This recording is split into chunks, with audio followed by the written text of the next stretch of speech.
안녕하십니까. 오늘은 고린도전서 7장인데요. 이 주제는 생각보다 민감한 문제입니다. 그런데 젊은 사람들이 이 부분에 대해서 말한다고 하는 건 조금 뭐라 표현할까? 낯뜨겁다고 할까? 그럴 수 있지만 누군가가 이 부분에 대해서 오래전에 새로 가정을 이루는 젊은 부부들에게 가르쳐 줬어야 하고 이 말씀이 준행되었어야 한다고 생각하는데 그러지 못했던 것 같습니다. 제가 이 부분에 대해서 이제까지 생활하는 가운데서 이 말씀이 어떤 의미를 갖고 있는가 하는 것에 대해서 구체적으로 들어본 기억이 없습니다. 왜냐하면 그 이유가 몇 가지 있을 수 있습니다. 그 중에 하나가 이 말씀의 정확한 의미를 파악하지 못해서 그럴 수도 있고, 또 한편으로는 이 말씀을 어떤 의미가 있다고 해서 알고 있는데도 낯뜨거운 일이라서 말하기 좀 곤란해서 피하지 않았는가 생각할 수도 있습니다. 그런데 예수님께서 마태복음 28장에 제자도에 대해서 말씀하시면서 모든 것을 가르쳐 지키게 하라 그랬습니다. 하나님의 말씀이 우리에게 말씀하고 있는 부분은 하나도 소홀히 할 게 아니고, 그리고 이 부분을 우리가 집중적으로 잘 생각해 보면 가정생활에 대단히 중요한 부분이기도 합니다. 이게 현실적인데, 현실적인 부분에 대해서 우리가 조금 어떤 동양의 유기적인 사상이라고 할까요? 그런 것들 때문에 약간 경시한다고 표현하나요? 이 의미를 축소하려고 하는 그런 모순들이 없지 않아 있습니다. 오늘 이 부분에 대해서 우리가 한번 본문에서 말하고 있는 부분이 정확히 뭘 이야기하는가를 생각해 보는 시간을 갖도록 하겠습니다. 고린도전서 7장 1절부터 오늘 7절에 있는 말씀까지 한 절씩 교독하겠습니다. 먼저 7장 1절 제가 먼저 읽겠습니다. 너희의 쓴 말에 대하여는 남자가 여자를 가까이 아니함이 좋으나 음행을 피하기 위하여 남자마다 자기 아내를 두고 여자마다 자기 남편을 두라. 남편은 그 아내에게 대한 의무를 다하고 아내도 그 남편에게 그렇게 할지라. 아내는 자기 몸을 주장하지 못하고 오직 그 남편이 하며 남편도 그와 같이 자기 몸을 주장하지 못하고 오직 그 아내가 하나니. 서로 분방하지 말라. 다만 기도할 틈을 얻기 위하여 합의상 얼마 동안은 하되 다시 합하라. 이는 너희의 절제 못함을 인하여 사단으로 너희를 시험하지 못하게 하려 함이라. 그러나 내가 이 말을 하는 허락이요 명령은 아니라. 나는 모든 사람이 나와 같기를 원하노라. 그러나 각각 하나님께 받은 자기의 은사가 있으니 하나는 이러하고 하나는 저러하니라. 그냥 이 말씀을 그냥 앵맨대로 보면 우리가 지금까지 생각하는 그런 것처럼 보이기는 합니다만 구체적으로 들어가 보면 우리가 전혀 예상치 못한 그런 내용이 들어있습니다. 이제 고린도전서 7장에서 11장까지는 여기 7장에서 이야기한 것처럼 너희의 쓴 말에 대하여는 그러니까 어떤 질문을 받은 것에 대해서 답변을 지금 하고 있습니다. 고린도 성도들이 이런 문제에 대해서 당시의 그 문화가 성적인 대단히 혼란스러운 상황이 있었습니다. 그래서 그것 때문에 질문을 했는데 그 질문에 대한 하나님의 말씀을 정확하게 지금 바울사들은 이 본문을 통해서 우리에게 이야기하고 있습니다. 7장 1절에서 7절에 있는 말씀까지 내용은 어떤 거냐면 독신 문제에 대한 이야기입니다. 그래서 독신과 관계된 문제라고 이야기하는 게 좋을 것입니다.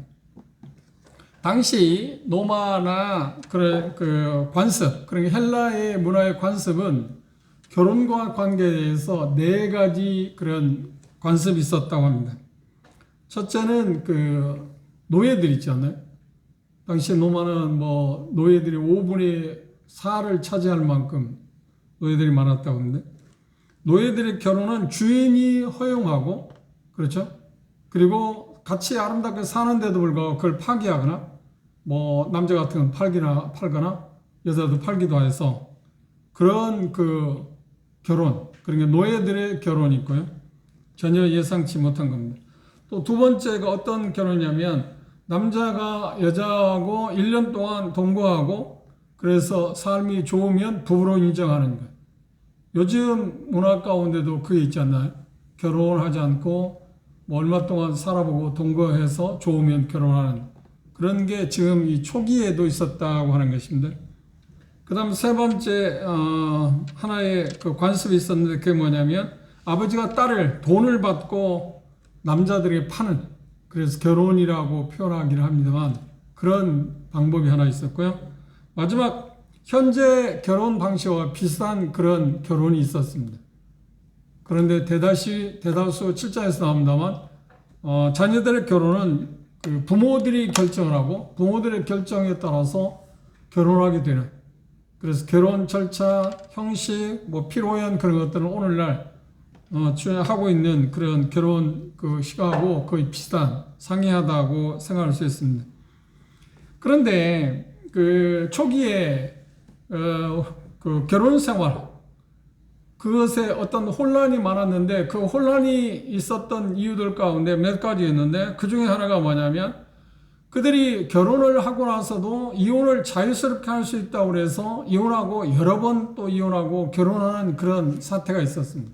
물론 믿지 않는 사람들의 생각이었고 그럼에도 불구하고 여전히 고린도 교회에는 성도들 가운데도 그런 것을 답습하는 사람이 있었다고 하는 겁니다. 그런데 그게 아무런 문제가 되지 않았어요. 왜냐하면 그 사회가 그러니까. 사회가 아무런 문제가 되지 않으니까. 오늘 사연 그 이대행님 이야기했지만 동성애가 십몇 년 전만 해도 입에 오르내리지 못했잖아요. 그 추잡한 정말 추악한 죄 가운데 하나였지 않나요? 그렇죠? 그런데 그 당시 십몇 년 전, 20몇 년 전만 해도 그걸 할 때 누구한테 앞에 나와서 그런 이야기를 하기나 했나요? 부끄러워서 말도 못했잖아요. 그런데 시대가 바뀌어지면서 세상이 그걸 이해하고 받아들이는 쪽 오히려 그것들에 대해서 나쁘다고 잘못된 거라고 하면 범죄라고 하면 차별금지법이라고 하는 걸 만들어서 그게 오히려 불이익을 당하게 하는 그런 사회 풍조가 일어나게 되면 그게 자연스럽지 않을까요? 그렇죠? 자연스러워질 겁니다. 그런데 이미 1세경에 그때 당시 고린도 헬라 문화 가운데는 그런 것들이 비일비재해서 성도들이 구원받고 나서도 그런 것들은 별로 감각이 느끼지 않았습니다. 그리고 이혼이 다반사였고 그러한 것들이 물론 심지어 마태복음 19장에 보면 예수님께서 말씀하는 그 이혼 문제에 대해서 말씀할 때 유대인들 가운데서도 이혼을 자유스럽게 할 수 있다고 생각했습니다.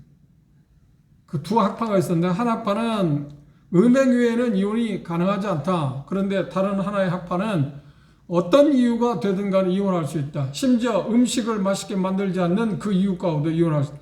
그러니까 항상 약자는 누구냐면 여자 쪽에 있었습니다. 남자들이 이로운 쪽에. 그런데 성경이 어느 문화권에 들어가게 되면 그 혜택 가운데 가장 큰 것이 뭐냐면 여권신장이라고 하는 그래 여권신장이 좋은 말은 아닌데 근데 여자들이 받던 그런 처우 개선을 받게 된다는 것이 성경이 문화 가운데 끼친 영향 가운데 하나이기도 합니다. 그런 그 부분들이 있었고 또 그 당시 독신 생활이 결혼하는 것보다 훨씬 좋은 거다. 훨씬 좋은 거다 하는 게 뭐냐면 영적인 거다. 훨씬 영적인 거다. 그러면 결혼한다고 하는데 그 육신적인 거라고 치부해서 결혼을 하지 않는 쪽으로 선택했습니다. 그래서 많은 사람이 결혼하는 것을 대단히 큰 자랑으로 생각할 만큼 그런 부분들이 있었고요. 그런데 이 부분에서는 이 말씀에서 그런 부분도 있지만 더 중요한 건 뭐냐면 이미 결혼한 부부들이 그 부부 생활이라고 하는 게 있습니다.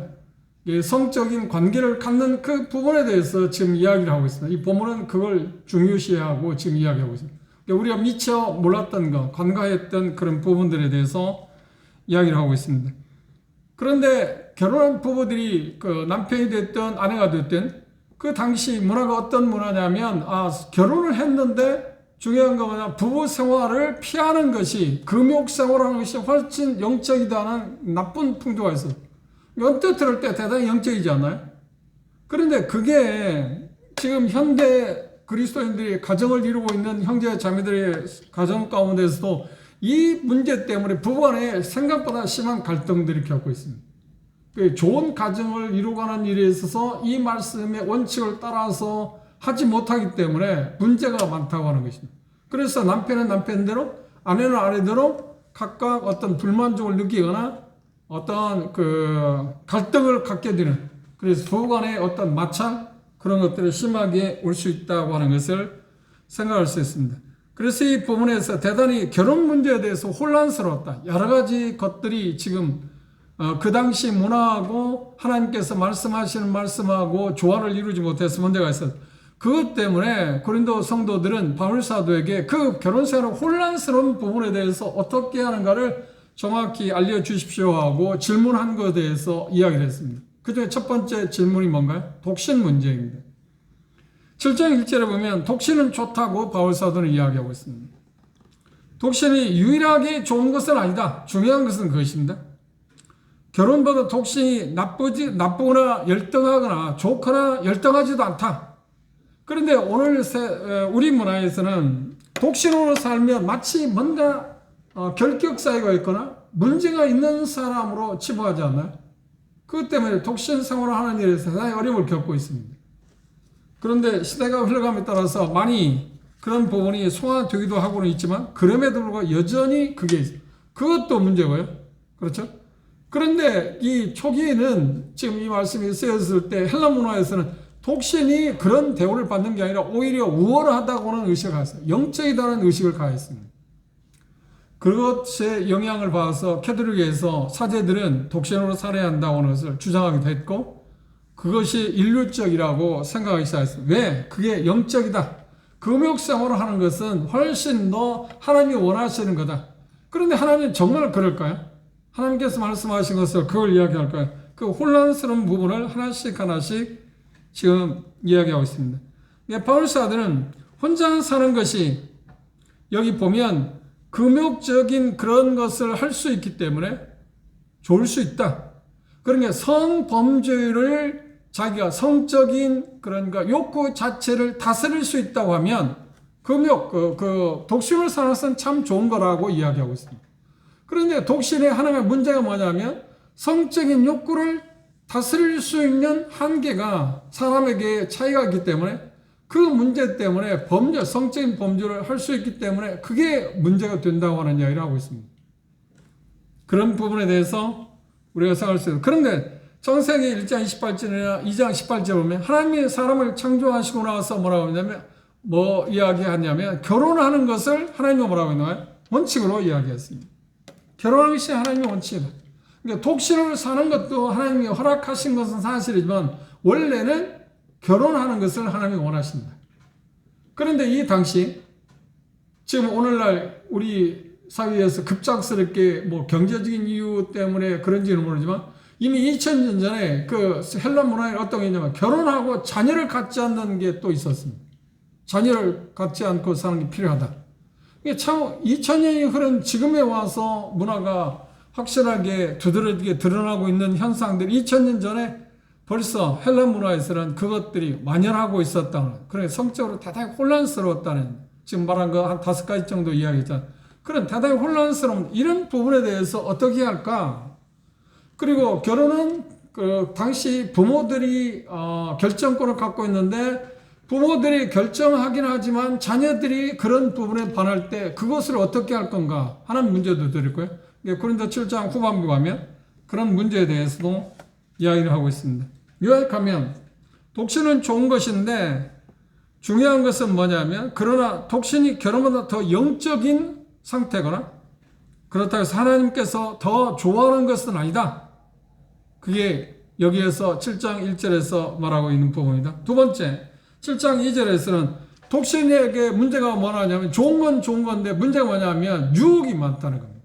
다시 말하면 성적인 욕구를 달랠 수 있는 방법을 자기가 찾아내지 못하면 훨씬 부부로 결혼하고 살 때 이 성적인 범죄에서 피할 수 있는 방법을 그들이 갖고 있지 않기 때문에 어려움이 된다고 하는 이야기입니다.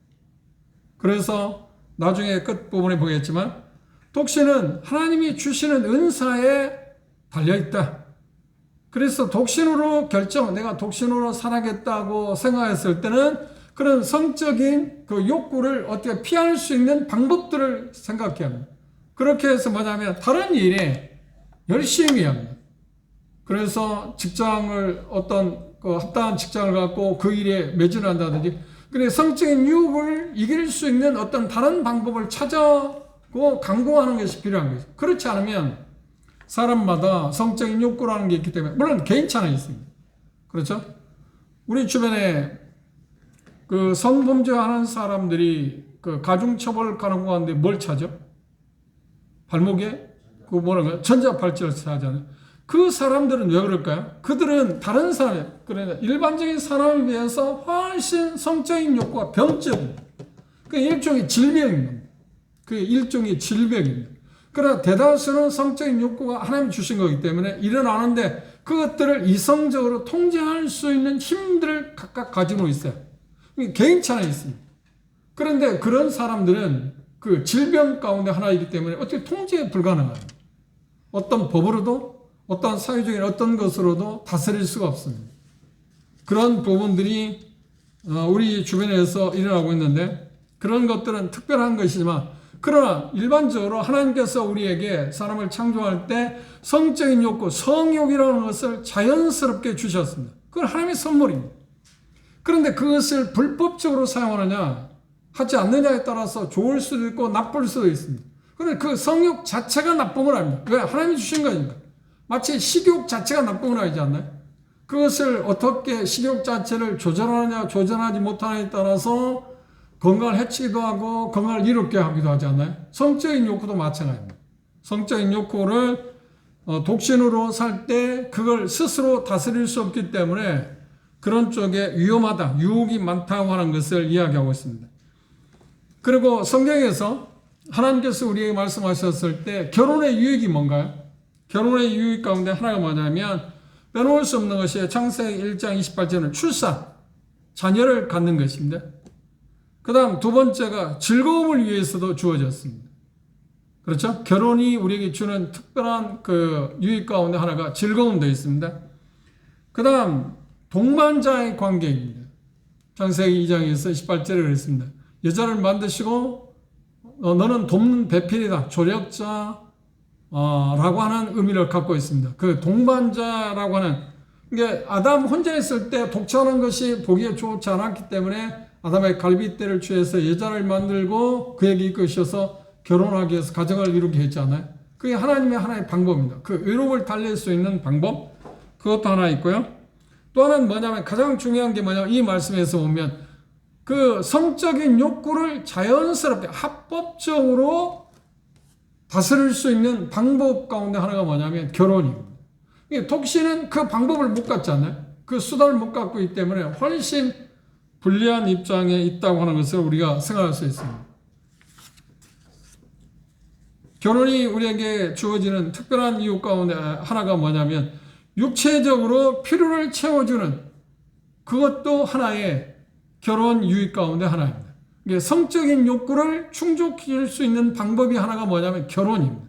합법적인, 결혼이라고는 합법성 안에서 이루어질 수 있는 것입니다.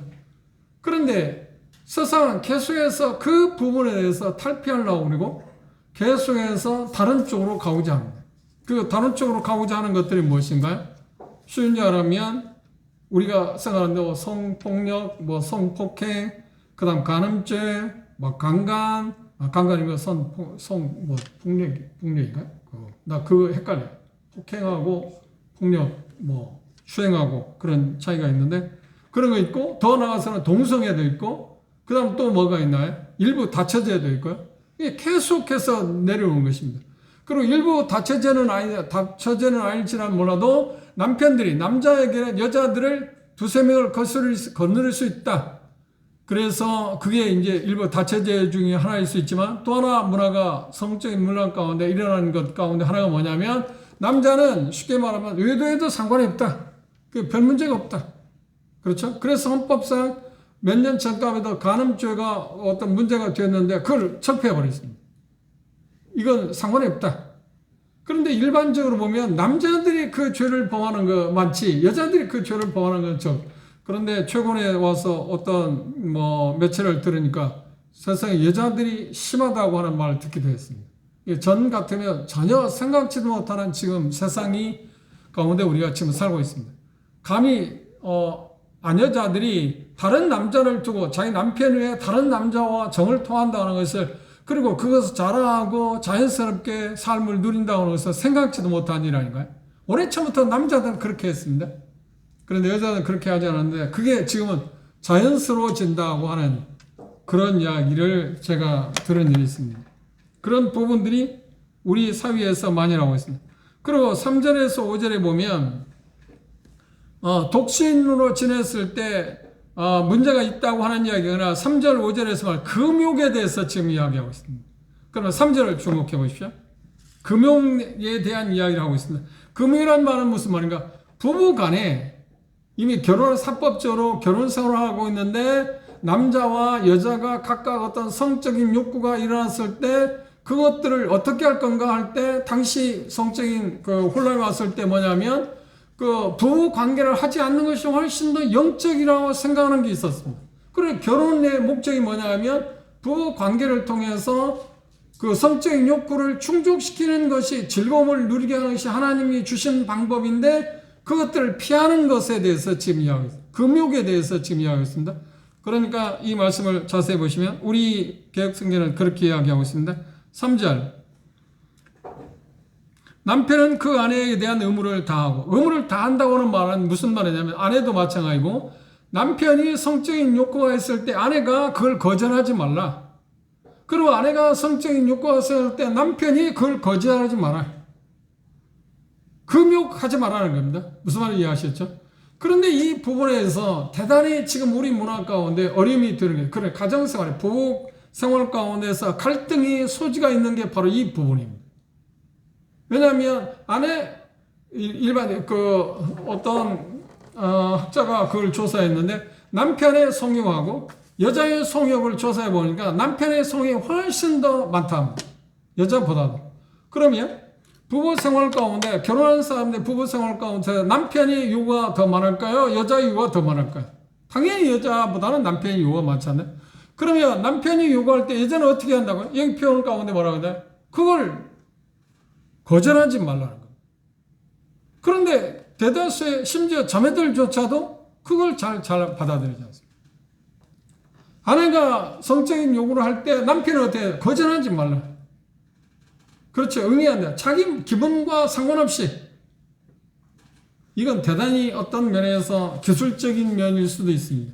그런데 문제는 뭐냐면 우리 문화에서는 도덕적인 어떤 문화에서는 이런 부분에 대해 쉬쉬해 왔습니다.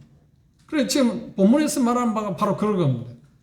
부부 생활 가운데서 남편도 성적인 욕구에 있을 때, 아내의 성적인 욕구가 있을 때 아내가 요구할 때 거절하지 말아야 하고 남편이 요구할 때 아내도 거절하지 말아야 돼. 응해야 한다. 자기 기분에 따라서 거절하거나 해서는 안 돼. 그걸 거절했을 때 어떤 문제가 되느냐면 하나님께 그걸 주신 것을 거절하기 때문에 하나님을 거절하는 것이랑 마찬가지입니다. 그 이야기입니다. 이건 대단히 중요한 이야기입니다. 그렇죠? 그런데 제가 어떤 지역교회, 시골에 있는 지역교회 가서 자매들하고 성경 공부하는 건데 이 부분에 대해서 제가 한번 낯뜨거운 이야기 같이 보이지만 한번 이야기를 해본 일이 있습니다. 그럴 때 자매들한테 의견을 물어봤습니다. 가정생활에서 남편이 요구가 더 많습니까? 자매들 요구가 많습니까? 그러니까 자매들 생각을 뭐냐면 남편이 요구가 많은데 어떤 때는 귀찮다는 거예요. 그런데 성경 뭐라고 하는가요? 그러면 안 된다. 그런 권한이 없다. 다시 말하면 뭐냐면 그 의무다. 당연히 남편이 요구할 때 응하는 것이 요구고 의무이고 의무라는 거예요. 의무라는 거예요. 자기 기분에 따라서 그걸 거절하고 할 수 있는 게 아니라는 거예요. 그런데 대단히 중요한 것은 뭘까요? 그것들을 남편은 남편대로 아내는 아내대로 이렇게 조절할 수 있어야겠죠. 그렇죠? 그런데 뜻밖의 남편이 어떤 요구를 하는데 아내가 들어주지 않는다면 어떻게 할까요? 그럼 갈등이 심하잖아. 그럼 부부 관계는 어떤 거예요? 가정은 어떻게 되는가? 그것 때문에 균열이 생기는 거예요. 사단은 그것을 비집고 들어간다는 거예요. 그래서 어떤 거냐면 남편이 그 충족되지 않으니까 외도를 생각할 수밖에 없잖아요. 그걸 방지하기 위해서 부부 관계에 대해서 누구도 마음대로 자기 마음대로 주장할 수 없다. 이게 의무이기 때문에 잘 서로 간에 들어줘야 한다. 이게 어떤 면에서 남편이 믿지 않는 사람이든 믿는 가정에서 남편이 외도한다고 했을 때 문제가 있었다고 할 때 아내들을 한번 조사해봐야 한다고 생각해. 아내들이 자꾸 거절하게 되면 남편은 그 성적인 욕구를 채워야 하는데 채우지 못하는 거 어떻게 해요? 다른 쪽으로 생각할 거예요. 그래 사단이 침범했다는 말이에요. 그럴지라도 그래서는 안 되는 것입니다. 그럼 범죄니까 무서운 죄니까 그렇지 않아요? 그런 부분을 미연에 막기 위해서 아내들 입장에서 그 의무를 다해야 한다. 또 남편들도 그 의무를 다해야 한다고 하는 이야기를 지금 이야기하고 있습니다. 그 다음 이 말씀 가운데 우리가 생각하는 평이한 말처럼 보입니다만 그 의미가 전혀 다른 의미로 나와 있습니다. 3절 남편은 그 아내에 대한 의무를 다하고 자기 몸을 주장하지 못하고요. 그 남편이 하며 남편도 이와 같이 자기 몸을 주장하지 못하고 오직 그 아내가 한다. 좀 전에 이야기한 것은 의무다는 거예요. 나는 내 마음대로 거절할 수 있는 게 아니라는 겁니다. 상대방이 요구할 때 그게 응해야 한다 하는 것을 지금 이야기하고 있습니다.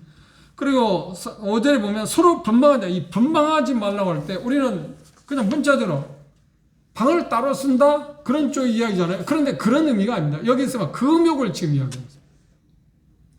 지금 3절에서 이야기하는 3절, 4절에서 이야기하는 것처럼 남편이 어떤 것을 요구하는데 그걸 거절하는 거. 아내가 뭘 요구하는데 남편이 거절하는 것을 뭐라고 하냐. 분방한다. 금욕. 난 그 성적인 부부 생활을 하고 싶지 않은데 지금 그걸 이야기해요. 그렇게 해서는 안 된다. 그렇죠? 이 분방이라는 말의 의미를 정확하게 우리가 이해하지 못하기 때문에 뭐 방을 따로 쓴다? 방을 따로 써서는 안 되겠죠. 그렇죠? 그런데 여기 말 가운데서 몇 가지 특이한 사항이 있습니다. 어쩔 수 없는 상황에서는 그렇지. 금욕적인 생활을 할 수도 있다. 그런데 어떻게 하라고요? 그 이유가 뭐냐면 첫째 얘기표는데 기도할 틈을 얻게 해서. 그러면 그것도 어떻게인가요? 남편이나 아내가 내가 어떤 특별한 일로 기도하기 하는 시간이 필요하니까 일주일간 기도를 해야 하기 때문에 아니면 한 달간 기도하기 하나님께 정했기 때문에 그 당신이 어떤 요구를 내가 들어줄 수 없다거나 또 아내가 그러거나 남편이 그래서는 안 된다고 하는 겁니다. 어떻게 합의해야 한다는 거예요. 그렇죠? 이게 대단히 중요한 문제입니다. 자기들이 주어진 의무에 대해서 어떤 핑계를 대고 그런 것을 피할 수 있는 방법을 강구하지 말라고 하느냐. 금욕적인 생활을 하지 말라고 하는 이야기입니다. 그런데 부부간에 합의했을 때는 어떻게 하나 할 수 있다. 또 두 번째 어떤 경우가 있나요? 그렇죠. 어떤 질병 때문에 할 경우는 어쩔 수 없지 않나요? 그렇죠? 그런 때 그런 경우도 있고 그리고 이제 그 여자들의 달거리라는 게 있잖아요. 뭐 그런 경우. 그렇죠? 그런 경우가 있습니다. 그리고 구약의 한 사례를 보면 이런 사례가 있었습니다. 출애굽기를 한번 보십시오.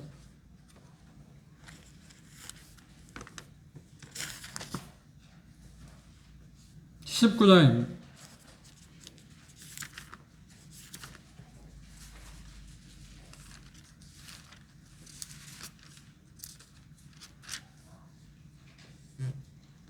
(9절에서) 15절에 있는 말씀까지 보면 내용이 뭐냐면 하나님께서 모세를 통해서 율법을 주시려고 할 때 이스라엘 백성들에게 경건을 그러니까 거룩함을 유지하기 위해서 뭐냐 3일 동안 부부관계를 갖지마. 이게 특별한 케이스입니다. 그렇죠? 그걸 분명히 이야기하고 있어요. 이 구약적인 거지만 그것에 대해서 언급을 해놓았습니다. 이런 예가 있습니다. 어떤 경건한 어떤 일들을 위해서 그런데 분명한 것은 뭐냐면 부부간에 합의하에 해야 돼요. 합의하에. 그렇죠? 남편이 자기 멋대로, 아내가 자기 멋대로 해서는 안 된다고 하는 겁니다. 그리고 대단히 중요하면 그것이 끝날 경우에 어떻게 하는 거예요? 합방, 그러니까 다시 말하면 금욕적인 생활을 청산해야 합니다. 그렇게 하지 않을 때 어떤 문제가 온다고 그랬나요? 여기 표현 가운데 그렇게 말했습니다. 자, 5절 하반절, 5절 계속 서로 분방하지 말라. 다만 기도할 틈을 얻기 위하여 합의상 얼마 동안은 하되 다시 합하라. 그래, 금욕 생활을 끊으라는 것입니다. 그렇죠? 이는 너희의 절제 못함을 인하여 사단으로 너희를 시험하지 못하는 금욕, 그러니까 합의상 금욕 생활을 했습니다. 일주일가 얼마가 됐어? 그런데 다시 원래대로 돌아오지 않을 때 금욕 생활을 지속하게 된다면 어떤 문제가 오냐면 방금 이야기한 것처럼 사단이 그 틈바위를 파고 들어와서 어떻게 하는 거야? 의도하게 된다든지 어떤 불륜을 저지르게 된다든지 그러니까 그 성적인 욕구를 충족시킬 수 있는 다른 방법을 찾게 된다는 거예요. 그런데 사단은 그런 기회를 부여한다는 거예요. 그런 기회를 부여받지 않기 위해서 주지 않기 위해서 남편이나 아내는 각각 남편은 아내에 대해서 아내는 남편에 대해서 그걸 잘 지켜가야 한다는 것입니다. 무슨 말인지 이해하셨죠? 이게 결혼 생활 가운데 부부 생활 가운데 대단히 중요한 부분입니다. 생각보다 중요한 부분입니다. 왜요? 하나님이 우리에게 창조하신 목적 가운데 결혼을 주신 목적 가운데 이게 대단히 중요한 항목 가운데 하나이기 때문에 그렇습니다. 그리고 많은 부부들이 무너지는 이유가 뭐냐면 이 문제 때문에 무너집니다. 실상을 해서 사단이 그걸 틈타고 들어와서 가정을 파괴시키지 않나요? 그래서 이 부분에 대해서 우리가 마음 가운데 깊이 생각하는 게 필요하겠습니다. 6절에 보시면 그러나 내가 이 말을 하는 것은 여기 표현하고 있는 말씀에서 보면 뭐라고 표현했나요? 허락한다 하는 그런 표현을 했습니다. 명령은 아니다. 허락하는 것이 명령 아니다. 이 허락이란 말은 누군가 같이 생각을 같이 한다 하는 그런 의미를 갖고 있습니다. 그런데 바울 사도는 뭐냐면 내가 앞에서 말한 것을 지금 다시 말하고 싶다고 하는 그것을 지금 이야기하고 있습니다. 그래서 지금 이야기하고자 하는 건 뭐냐면 바울 사도는 독신이나 어떤 금욕이 좋다는 것을 알지만 어떤 경우에서는 그렇죠. 합의상 이루어가는 거네. 그러나 결혼의 특권과 책임이 거기에 따라야 하는 것이지 부부생활은 의무라고 그랬습니다. 쌍방 다 남편도 아내에 대해서 의무가 있고 아내도 남편에 대해서 의무가 있다고 그랬습니다. 그의 말은 모든 그리스도인이 결혼해야 한다는 말은 아니라 하는 것입니다. 그러니까 지금 앞에서 말한 것처럼 독신이 좋은 거다. 그런데 그것이 더 영적이거나 금욕이 좋은 거다. 그러나 그것이 더 영적이거나 그건 아니다. 그런데 독신이 좋은 것이긴 하지만 거기에 함정이 있다고 그랬습니다. 왜냐하면 성적인 욕구를 처리할 수 있는 방법이 없습니다. 하나님께서 성적인 욕구를 처리할 수 있는 합당한 방법이 뭐냐면 결혼이었다고 그랬잖아요. 결혼하지 않으므로 그것들을 다스릴 수 있기 위해서 절제하기 위해서 특별한 어떤 것이 독신자에게는 필요한 것입니다. 결혼한 사람들은 그게 아니잖아요. 그런데 결혼한 사람들에게서 남편과 아내의 관계에서 성적인 욕구들을 충족시키지 못할 때 사단이 틈타서 또 다시 어떤 문제가 발생할 수 있다 하는 이야기를 지금 이야기했어요. 요약한다면 뭘까요? 독신이기 때문에 그것은 독신 자체는 좋을 수는 있지만 그러나 거기에 문제점도 있다고 이야기했습니다. 그리고 결혼이 하나님 주신 일종의 선물이긴 하지만 쌍방에 남편은 남편대로 아내는 아내대로 각각 자기들이 주어진 책임을 다하지 못할 때 또다시 어떤 문제를 가져올 수 있다. 그래서 독신이 피할 수 있는 것을 생각하면서 독신을 유지해가고 그리고 부부간에 이제 결혼이 이루어졌다면 하나님께서 명령한 그 말씀을 지키면서 결혼 생활을 유지해가라고 하는 것을 지금 바울 사도는 이야기하고 있습니다. 여기에서 우리가 주목해야 할 건 뭔가요? 독신이 비혼입니다. 그리스도인들에게 있어서 좋은 것이라고 바울 사도는 이야기했습니다. 자기 자신도 독신으로 지내고 있고 그렇기 때문에 좋은 거라고 말하지는 않습니다. 차후에 우리 7장 후반부에 가면 왜 독신이 좋은 것인가 하는 이유를 설명하고 있습니다. 그때 그 문제에 대해서 생각합니다. 하나님의 모든 그리스도인이 주신 것은 아니다. 독신은 하나님 주신 일종의 은사다. 은사를 가진 사람만이 그렇게 할 수 있다. 그래서 마태복음 19장에 예수님은 그 부분에 대해서 이렇게 표현했습니다. 마태복음 19장으로 돌아볼까요?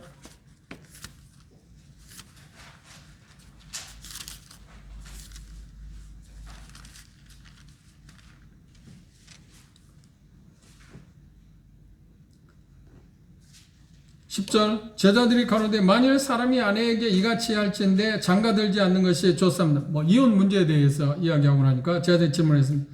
그다음 11절 예수께서 가르치되 사람마다 이 말을 받지 못하고 오직 타고난 자라야 할지니라.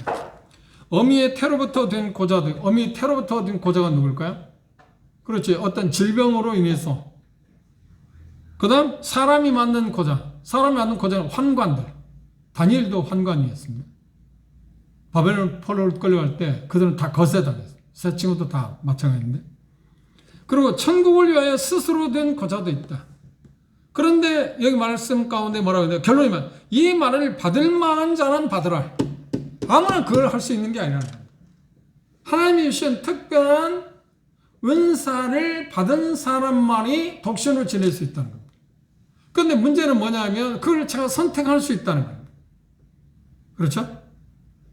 그런데 여기 말씀에서 본문에서 고린도전서 7장에서 지금 이야기하고 있는 것은 여기 7절을 주목해. 나는 모든 사람이 나와 같기를 원한다. 나와 같다는 것은 독신으로 지내는 걸 원한다.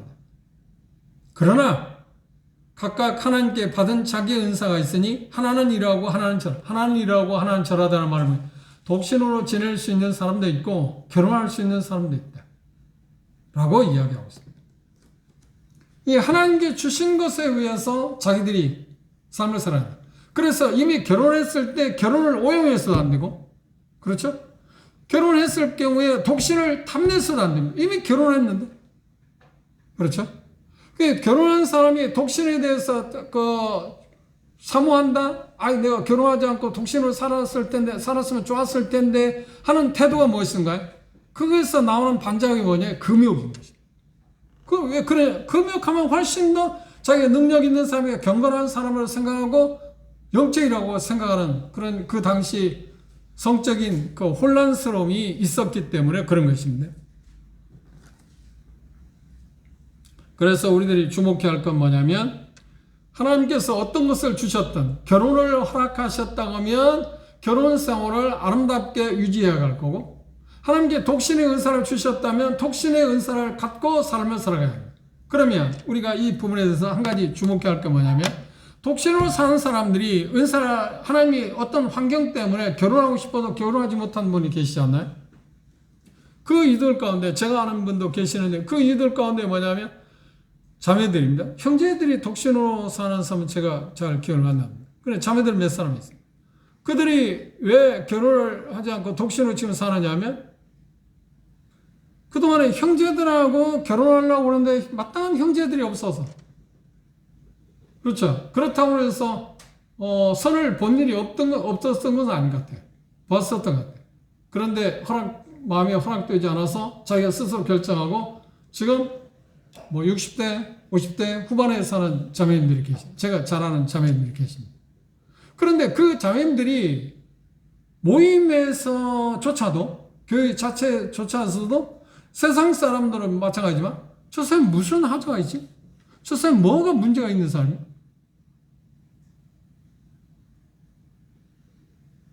일종의 색안경을 끼고 본다는 거죠. 그런데 그 문화가 그 세상이 보는 문화가 교회에서조차 있다는 거예요. 그 자매들을 볼 때 저 자매는 뭐가 문제 있는 사람이야. 문제 있는 사람이 아니잖아요.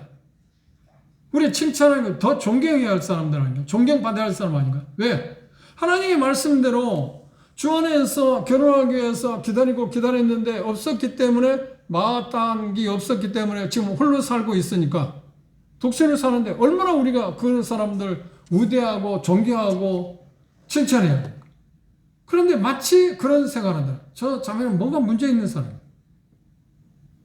농담삼아 저 자매는 눈이 높아서 그랬겠지 라든지 정말 조심해야 돼요. 왜냐하면 그들에게는 하나님이 은사로 독신을 살 수 있는 은사를 주셨기 때문에 사는 거 아닙니까? 그렇죠? 결혼한 사람이 그 사람들을 비하시킬 필요도 없고 또 결혼한 사람들 그 사람들을 탐낼 필요도 없습니다. 그리고 독신을 사는 사람, 결혼한 사람들에 대해서 어떻게 생각하는가요? 나도 결혼했으면 더 좋았을 텐데 할 필요도 없는 거잖아요. 지금 자기에게 각각 주어진 삶을 하나님이 주신 거라고 생각하고 합당하게 삶을 사는 것입니다. 독신을 사는 사람은 어떻게 해요? 음욕이란 문제를 피할 수 있는 방법이 자기들에게 하나님 주신 방법이 없기 때문에 그것들을 어떻게 절제할 수 있을까 하는 걸 방법을 찾아가야 할 거고 그렇죠? 결혼한 사람들 여기 말씀하고 있는 것처럼 하나님께 주신 그 즐거움을 남편과 아내가 각각 자기에게 주어진 의무입니다. 그건 의무입니다. 특권이 아닙니다. 그래서 아름다운 부부생활 그리고 가정생활을 통해서 주님의 영광이 드러나는 그런 기회가 되기를 바울사도는 지금 이야기하고 있습니다. 다음 시간에 보면 지금 결혼에 대한 하나님의 지침에 대해서 8절에서 16절에 나와 있습니다. 그걸 다음 시간에 오실 때 한번 읽어보시기 바랍니다. 오늘 다시 한번 강조합니다만 특별히 5절에서 이야기하고 있는 분방이란 말을 오해하지 마십시오. 이 말의 정확한 의미는 금욕생활을 하는 것입니다. 지금 방만 따로 쓰는 게 아니고 금욕생활을 하는 것. 그것을 하나님이 거절하셨어요. 요구하는 게. 그런데 왜 그 당시 그런 게 있었느냐 하면 고린도 지역에 있으면 헬라 문화가 뭐라고 했어요? 결혼하고 금욕생활하면 훨씬 영적이다고 생각합니다. 독신의 사람들은 결혼한 사람은 훨씬 자기들이 영적이다. 하나님이 더 즐기게 받을 사람이라고 생각해요. 착각해요. 그건 여전히 잘못된 것입니다. 그래서 바울사도는 7장 후반부에 결혼해도 결혼 안 하는 거, 그냥 독신을 사는 것도 결혼해도 좋은 것이지만 독신을 사는 것은 더 좋은 거라는 단어를 붙였습니다. 단서가 있습니다. 독신으로 잘 살 때 이야기입니다. 그렇죠? 그러나 독신으로 잘 살도 유익이 있지만 결혼 생활을 잘 할 때는 더 또 유익이 있지 않나요? 그러니까 각각 하나님께 자기에게 주어진 삶에서 이미 결혼했으면 하나님이 내게 주어진 삶이니까 부부의 남편은 남편대로 아내는 아내대로 자기 할 의무를 잘 지켜야 하고 결혼하지 않은 사람들 경우에는 물론 제가 지금 나이가 많아서 결혼 안 하고 있는 그 자매님들이나 형제들도 많습니다. 그 물어보면 하나님이 허락하면 언젠가 결혼하고자 하는 마음을 갖고 있다고요. 나는 독신으로 살 겁니다 하고 결정한 사람은 제가 만나보지 못했어요. 기다리고 있습니다. 그런데 그 시간이 흘러감에 따라서 뭐 1살, 2살 그렇게 30대, 40대, 50대 가도 마땅하지 않으니까 어때? 결국은 독신으로 지금 사는 거 아닌가? 그 이제 50대 지난 분들은 이제 나는 독신으로 사는 거다. 그래 뭐 그 50대 되는 자매님한테 소천한 그 자매가 소천하고 홀로 있는 형제에 대해서 소개하기 위해서 한번 넌지시 접근하기 대단히 어려운 문제입니다. 넌지시 하겠네요. 지금 제 마음 가운데는 결혼에 대해서 전혀 생각이 없습니다. 그런 분들은 특별한 그 좋은 장점이 있습니다. 어떤 쪽에 장점이 있을까요? 자유가 주입니다. 결혼한 사람에서 엄청난 자유가 주입니다. 어떤 주님을 섬기기 위해서 장소를 이동하는 데도 편하고요. 시간 사용하는 데도 편하고요. 왜냐하면 제한을 안 받아요. 부부 생활하면 제한을 많이 받지 않나요? 그리고 자녀가 있으면 또 더 제한을 받지 않나요? 그러니까 독신이 주는 의미가 훨씬 더 좋은 점이 많이 있는 것은 사실입니다. 단 성적인 욕구를 어떻게 절제할 수 있을까? 어떤 방법으로 그것을 대신할 수 있을까 하는 것을 찾는 거에 대단히 필요합니다. 그리고 찾을 수 있는 방법인 거 뭔가 다른 일에 부지런해요. 그래 분주해요. 그렇죠? 그 방법을 우리가 찾는 게 필요할 거라고 생각합니다. 여기까지 오늘 말씀을 마치겠습니다. 기도하고